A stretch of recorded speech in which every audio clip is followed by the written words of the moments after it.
Hey everybody, this is Josh with TriloBITE Studios. And this is a very tired Carl.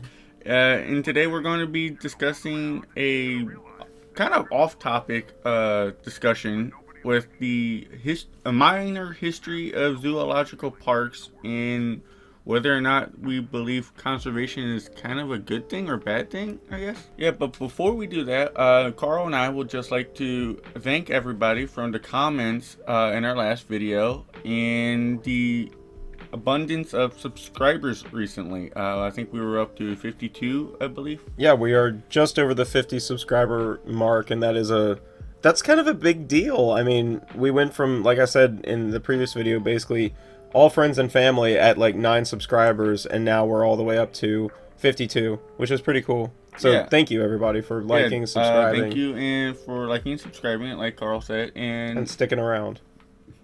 Mostly just putting up with our craziness. Yeah, anyway. So you want to go ahead and like start talking? I'm just going to follow your lead on this. I've had a rough night. A couple of days from hell, really. So go ahead. How's Lucifer? He's fine. You know, he's keeping my spot warm. So like I was saying, we're going to be talking about the brief history of zoos and whether or not we believe that, you know, conservation is a good thing or not. Or modern conservation, I should say. Did you know that back in like Bronze Age, Bronze Age time frame, which is about 200 or 2,500 years, right? Give or take. That Egypt and Mesopotamia shows that they had like a zoo type structure. Yeah, I actually did know that. Even back then, like the rulers in ancient Egypt, they would like frequently have gardens full of different types of animals, and even like not what we think of as modern aquariums, but like pools filled with water where they have all different types of marine life as well. It was like a big symbol of wealth to have a big menagerie of animals. Well, for a long time in history, including all the way up until the Middle Ages as well. Well, I mean, and even the colonial period. To be honest, period. You think about it, they're pretty much the only people that can really afford to take care of them. Well, yeah, because they eat a lot and they've got, you know, they need a lot of room. I just like to imagine if you're a ruler in ancient Egypt, right, and your tiger is hungry, and you've just got like a Jewish slave who's not doing his job very well. You know, you're just gonna like feed the slave to the tiger. I mean, they probably did have. I mean, they probably did. I mean, you know, we talk about in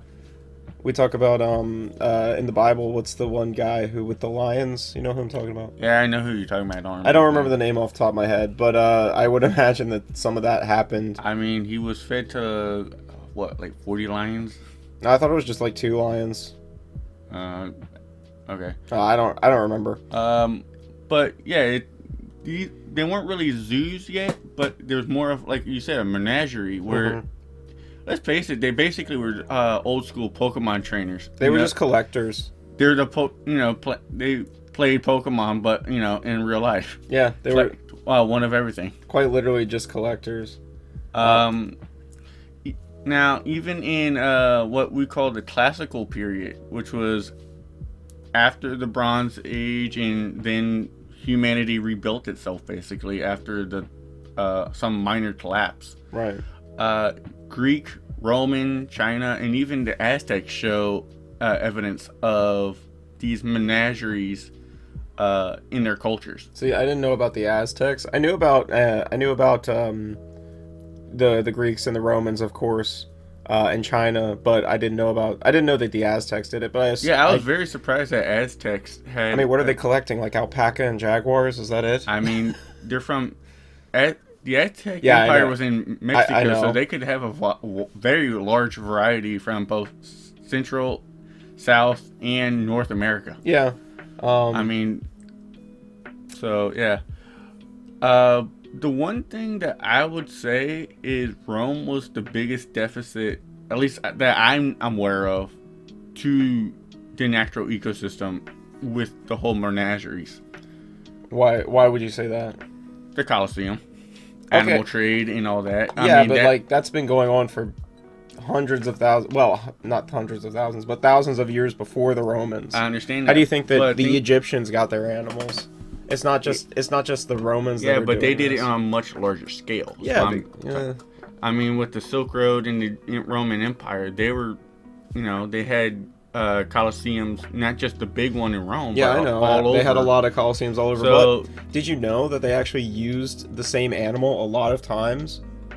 Yeah, it's like Because the animals are more expensive than people. Yeah, so what they would do is they would injure the person before they made them fight whoever, unless it was a gladiator, because gladiators were like Were the superstars. football, Yeah, they were superstars players. in Rome.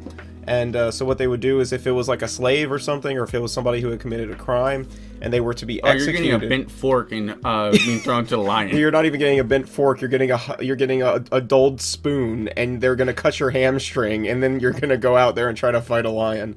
So.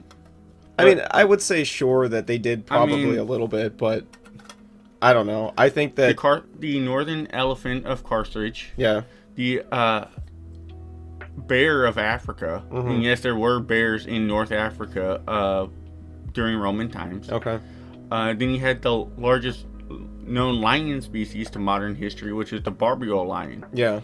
And those were big key features in the Colosseums. Yeah. So, all those animals' populations didn't really survive much through Rome. I think the Barbary lion survived all the way up into modern rifles.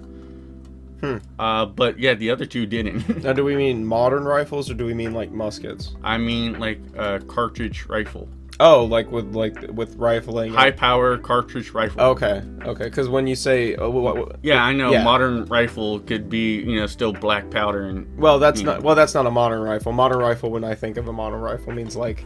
No, they weren't. It's like an actual them cartridge AK. that you're, shooting a bullet from an actual. Yes, it was a high power cartridge round. Okay, not like I need to load my powder horn and take it out and hunt type thing. That's still not That's modern. not a good idea to do with a lion. No, especially when at that point in time. Well, a lot of the muskets were still smoothbore all the way up until like 1860.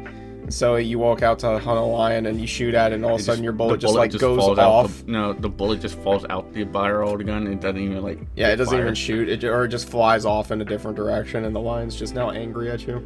Well, get back on topic. The first true zoo, I guess you want to call it, apparently was in France around 1793, which is around French Revolution times, I guess. Yeah, it's pretty close to the there. French Revolution, actually. And these were more like maintained parks with animal cages, and I do mean cages. Sure. They weren't like what you think of as a modern zoo. It was still that Victorian era. Oh, yes, indeed. Let's go down and look at the lions in the cages. Yeah. Well, I guess they're French, so let's go down to look at the lions in the cage. That's the worst French accent. I apologize to all of our French viewers, but at the same time, I don't, because you're French. I'm just kidding. That's a joke. Okay, wow. Anyway. Now, the biggest, I guess, breakthrough in zoological history comes around the time, I want to say the Great Depression with the San Diego Zoo. It's the birth of the San Diego Zoo. And this is where you see a change in the way things are done with breeding programs, and this is where we're getting into the whole conservation, is that beforehand zoos were still on that whole trend of making a vast selection, not really focusing on breeding the animals, but more of they just wanted to have something fun to look at. Yeah, basically that. It's still the whole Pokemon mentality is, look at the stuff I have. Yeah. That scene from Thor Ragnarok, and he goes, "Behold my stuff." Yeah. That's pretty much it. Come down and pay a nickel to see all the weird animals that you couldn't see normally. And if you had a baby animal born there, great. If not, it's no big deal. But when around the time of the birth of the San Diego Zoos, people start realizing that, hey, there's a fine amount of animals here. Yeah. And if we keep taking from the wild, they're not going to always be there. Right. So what they started doing is, instead of focusing on a vast collection of animals to start getting more of one type of animal and start focusing on breeding programs. Yeah. Not only that, but they decided to get away with the old time Victorian style cage, Right. and started introducing things like a grotto, which is an open air, not really a pit, but it's kind of a pit. No, I know what you're talking about. It's like what they still have at the Smithsonian Zoo for the lions when we were up there. That was just a big, weird moat looking thing. Well, it was still down in like a pit. Yeah. But it was more open air. There wasn't a bars or anything like that. And started. You're making a very weird face. Are you okay? Yeah, I'm fine. Okay. I just look over and you're making a weird face. Nope, I'm good. Okay. So, we start seeing the information, not information, but the introduction of more modern zoo techniques where you're not, just getting animals from the wild. Mm-hmm. You're getting them from breeding programs and trading with other zoos, or, keeping the animals in more of a naturalistic environment instead of just concrete and bars. Yeah. So that's the beginning of the modern zoo. That is the birth of the more modern zoo. Okay. From what I found. Right. Now, I'll gladly admit that the zoo history, in zoological history, mm-hmm. is full of dark spots. Well, yeah. Because you're keeping animals in cages all the way up until the 20th century. There been animal species and subspecies that have been put in these cages, in old time zoos. Right. That we as modern humans never, as in like today humans, mm-hmm. not, the 20th century, they never got to see them. And some of them thankfully survived up until either photographs were able to be done, or even really good taxidermy. You're talking about like thylacine. Well, the thylacine, which by the way, apparently the Smithsonian Zoo actually had a pair. Really? Yes. But you also have the quagga, which was in London Zoo. Mm-hmm. The Caspian tiger, and a few others like I think the Syrian wild ass was also one. That sounds like a party. I mean, I don't know him per se, but that's what the animal's called. So yeah, I got it. I'm just what I'm getting at is, yes, that some animals through conservation and breeding programs with zoos and their more up-to-date techniques did thrive, like the scimitar and horned oryx and the giant panda. Yeah. But while others were literally had to die in order, or go extinct in order to, figure out how to do this. Oh, I see what you're saying. So, like, we basically experimented around with a bunch of different animals that we had in captivity to see what worked. And if it worked, then, okay, that's great. Now we know what we can do moving forward. But even if the previous animal died, well, oh well, it's not that big of a deal, is what you're saying. That's what it seems like. It's still a big deal. These animals did go extinct due to human negligence, I guess, with overhunting, pulling out for the wild, and putting these in menageries of zoos. Okay. But the thing is, it's like I said, where some animals did better in captivity, others didn't. And that's the fine line, I guess, we had to really walk before we got to where we are today. Yeah. And it's kind of a sad story, but if you look at the animals that modern zoos did help, the condor from California, the American bison, mm-hmm. Scimitar and horned oryx, and even the giant panda, which is the poster child for like conservation itself and breeding programs. Those animals, they thrived after we stepped in and went, okay, we fucked up. How do we fix it? And like I said, sadly, many species had to go extinct and subspecies go extinct before we got to that. I see what you're saying. So what's your thoughts, I guess, on modern conservation now that we kind of discussed briefly about zoo history? What's your, I guess, thoughts on modern conservation? Is it worth doing, or is it just kind of a waste of time? Okay, so I think because this kind of goes back to our one of our other discussions.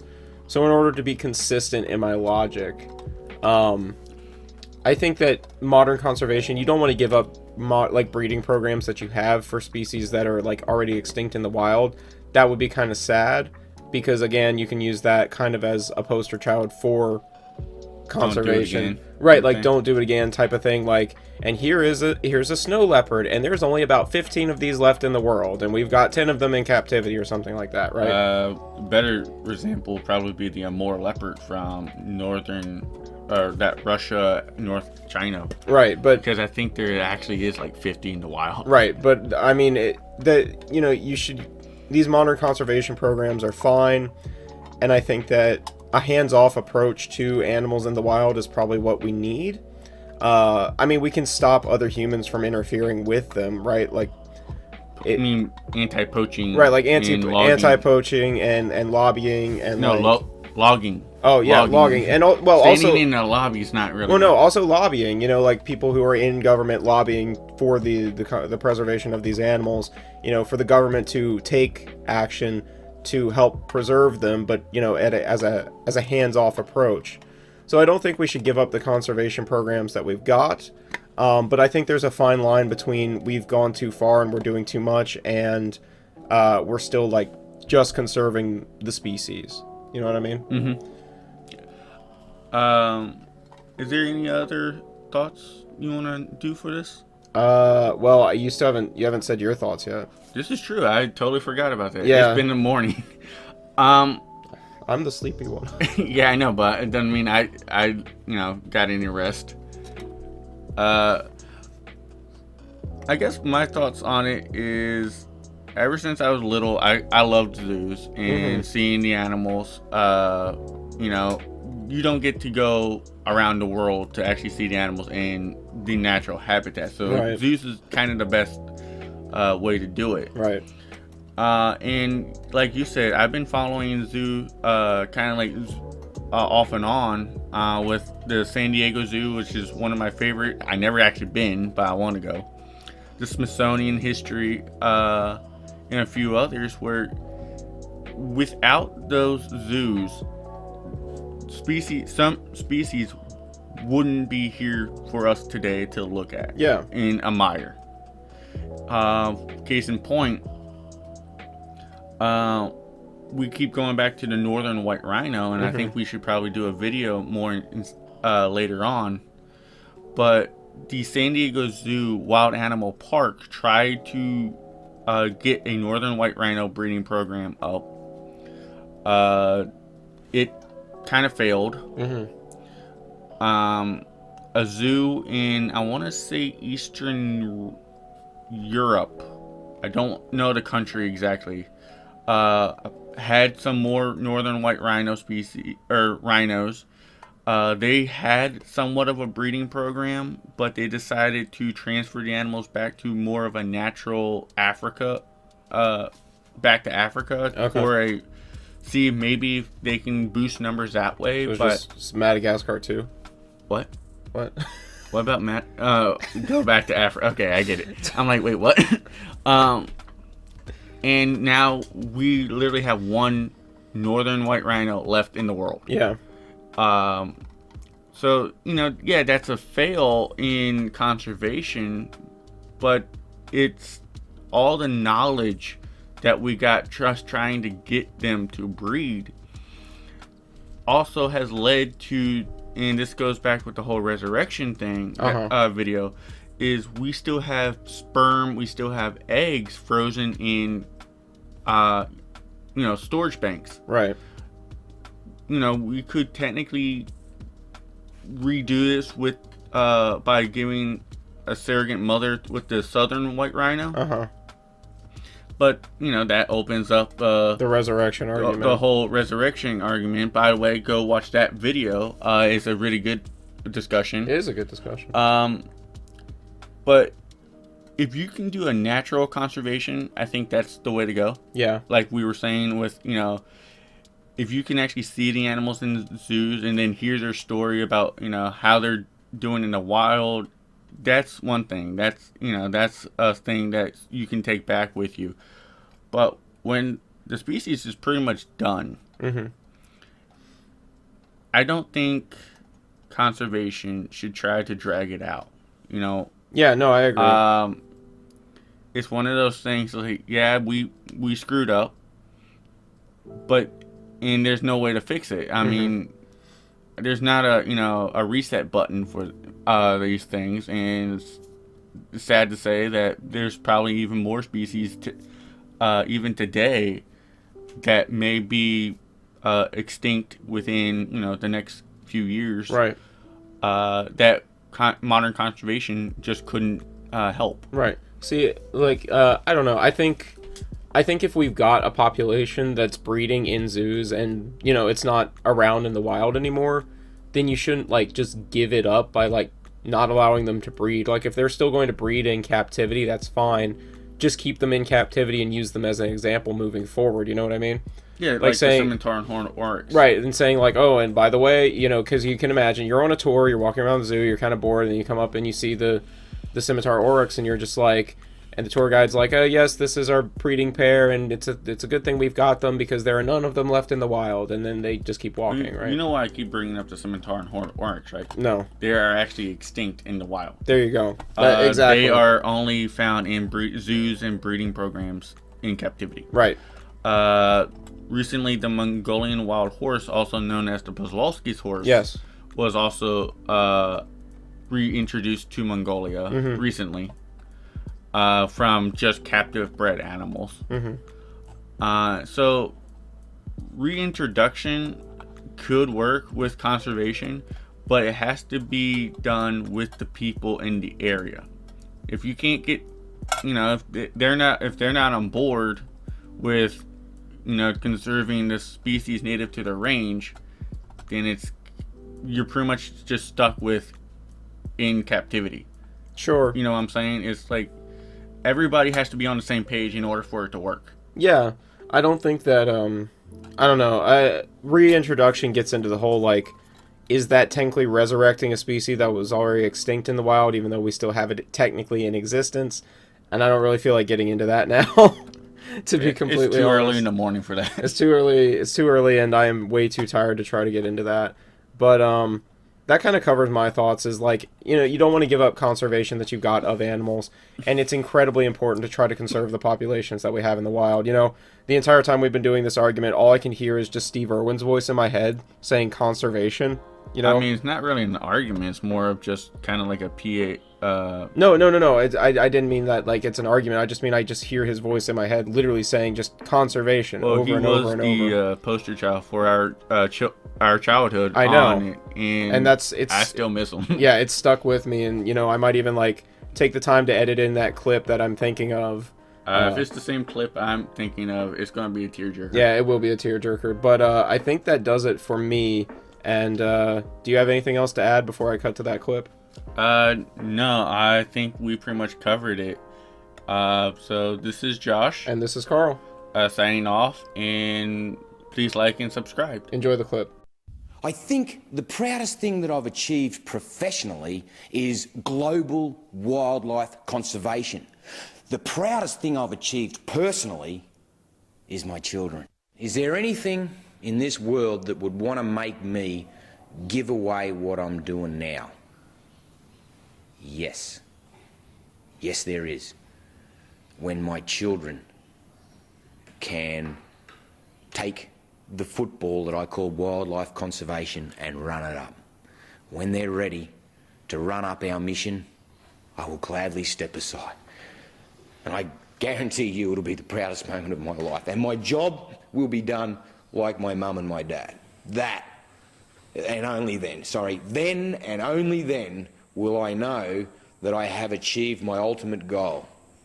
To be able to stand aside and let them run up my mission. Because that's what I did for my mum and dad, and I'm really proud to tell you that. By crikey, I got tears flowing out, and I'm holding them back. I'm trying so hard to hold them back, but I'm just doing what they wanted me to do. They created a wildlife warrior. I am that. And they were able to stand aside to varying degrees, and I'm able to run that ball up, mate. I'm running it up. You know what? The opposition's hard and it keeps coming, but I ain't stopping until my kids can run it up for me, and then I'll stand aside like my dad.